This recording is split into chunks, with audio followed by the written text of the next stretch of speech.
definitely still so much football left to be played. But I think it's time for our last topic of where there's some ball left to be played, but some going on in the way, and that is two big things going on in our soccer talk. It was very much blamed that Bert Halter takes the blame for the lineup woes in the United men's national team's most recent loss. They had a lot of injuries, including Pulisic not playing. And while we're sitting in second place in World Cup qualifying for CONCACAF, Connor, how do you feel about these United States men's chances of continuing to march on towards the World Cup? Well, first off, I'm very proud that you got CONCACAF, Berhalter, and Pulisic. So, I was ready to ring the bell, but very proud of you there. No, I think as it relates to the men's national team, Berhalter's kind of getting raked over the coals because he made 7 changes between the first game and the second game. I think part of it is everyone has to rotate their sides, right? The only reason Panama didn't really rotate its side is because they might not have the players to even really, a rotated Panama side might be just not competitive. So you always have to rotate players, but it's always a gamble, and for sure this gamble did not pay off. Now, with that, any more losses, is that going to be unacceptable? Yeah. I think you always have to balance, especially this iteration of the United States men's national team.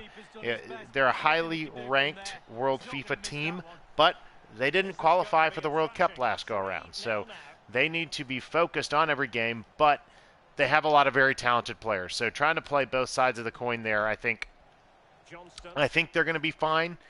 The one player that I've been interested to kind of keep my eyes on is Weston McKennie, as even in some of the last friendlies that the U.S. men's national team was playing, he broke some COVID protocols, so they had to send him. They had to send him back. I mean, he's been a little goofy with some of his decisions that he's made, and he's a guy that the team really needs to rely on in the midfield.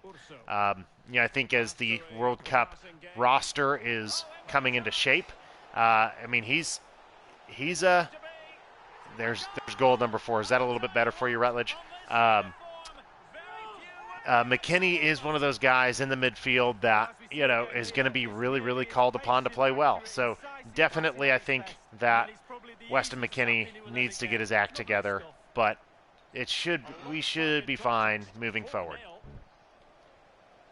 Should be definitely fine. Should see the team rebound and hopefully continue to march in the right direction. We would hate to miss 2 World Cups in a row. That's going to sting a lot. Yeah, it's it's always interesting, and we love talking about the Gold Cup, and the United States usually does play pretty well in the Gold Cup, but those aren't qualifying games.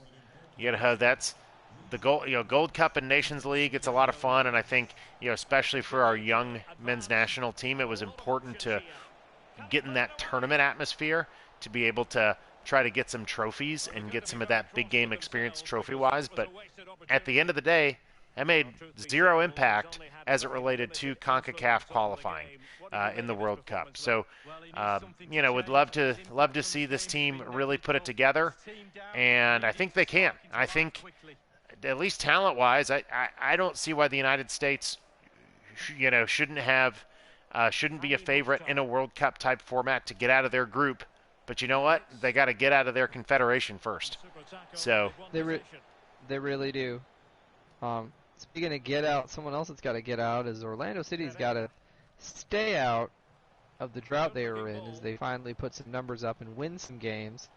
But we are getting into crunch time now for the MLS playoffs, as we've got basically the last 6 games left on their schedule as they're going through, including they had a great win against DC recently, and then this Saturday Orlando City will play host, or will go out and play FC Cincinnati, as they have, ironically, mostly night games for the remainder of their schedule, which I think is so funny that in Orlando we get day games during the summer, night games during the actual livable months, and that schedule is starting to look still a little kind of choppy as they sit 4th on the table, not with the most points to separate them, and not a lot of room for error, kind of tightrope walking as well. Oh yeah, no. Orlando, they've turned it around here with a draw and a win in their last 2 games, and I think that great goal by Nani, by the way. But I think that they've. I think that what happened was with Orlando, they started out hot, and I think that this was a year that you really could kind of pin the summer swoon, that patented Orlando City summer swoon, on players with international duty, right? Pedro Gallese, then I think Chris Mueller, when he announced that he was leaving the team at the end of the year. Daryl DK being on loan, so kind of not having him for a long while. Pato still being injured, which is kind of turning out to be a big joke, although he's played well for me this evening. So, I think being able to get some of that cohesion back, I think, is really critical. And some guys coming back from injury. Seb Mendez, Junior Urso is getting some more playing time. So, yeah, the run-in's important. There's not a lot of gimmies here. I think Cincinnati is a must-win just from the standpoint of Cincinnati is probably your most winnable game in the run-in, and you need you need every point you can get, because third place can turn to 7th, can turn to you're on the other side of the drop zone very quickly. Yeah, definitely, and especially with the way the East is shaking out. Orlando City sits with 42 points, while 9th place New York Red Bulls has 37, so there is not a lot of margin for error. We have to rack up the points, and we have to get them now.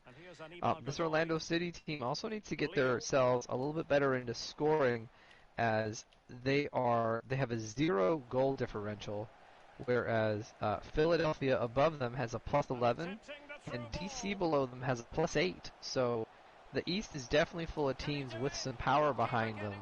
So their schedule is not going to allow them to sort of coast through games or come with those little ties here and there, because they really need to get points, and they really need to put points up on the board. So I'm proud of you for quoting goal differential. Great job. Oh, thank you. It sounds like at least this team right now is at a full strength, to where hopefully we'll see what we saw in the spring, because I think we could both agree this has been, at least in my opinion, this has been my favorite Orlando City team to see. That was this past spring.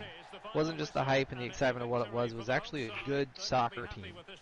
So to watch they started out strong. I think the good news, bad news is the identity that Orlando City is starting to morph itself into is the old school cardiac cats.